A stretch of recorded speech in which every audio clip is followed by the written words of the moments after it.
চাইলেও এই ভরা বর্ষায় পাহাড়ে ঘুরতে যাওয়া এখন বিপজ্জনক। তাই চলুন আজ যাওয়া যাক নবাব ও ইতিহাসের ছোঁয়া মাখানো গন্তব্য মুর্শিদাবাদে। ইতিহাসের বহুমূল্য নিদর্শন রয়েছে এই জেলায়।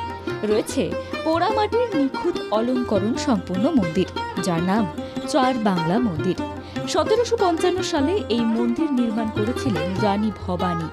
লোকমুখে প্রচলিত রানী ভবানী মুর্শিদাবাদে এসে ভাগীরথী নদীর তীরে বড় নগরে একের পর এক মন্দির করেছিলেন। তিনি দ্বিতীয় বারাণসী বানাতে চেয়েছিলেন বড়নগরকে।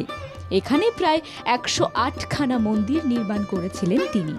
ওই মন্দিরগুলির মধ্যে অন্যতম হল চার বাংলার মন্দির। একটি উঠোনকে কেন্দ্র করে 4টি একচলা মন্দির। মন্দিরের গায়ে প্রাচীন টেরাকোটার অসাধারণ নিদর্শন দেখলে চোখ জুড়িয়ে যাবে আপনার। রামলীলা কৃষ্ণলীলায় গাথা এই কারুকার্য, মৃগয়া ও শোভাযাত্রার চিত্র অলঙ্করণ রয়েছে মন্দিরের গায়ে। এই মন্দিরে রয়েছে 3টি খিলান দেওয়া দরজা। এই মন্দিরের প্রতিটি কক্ষে 3টি করে শিবলিঙ্গ রয়েছে। মোট শিবলিঙ্গের সংখ্যা 12টি। এই মন্দিরের দক্ষিণ প্রান্তে তেমন কোনো কারুকার্য নেই। এই মন্দিরের ভেতরে লাল বেলে পাথরের কাজ পর্যটকদের আরও আকর্ষণ করে।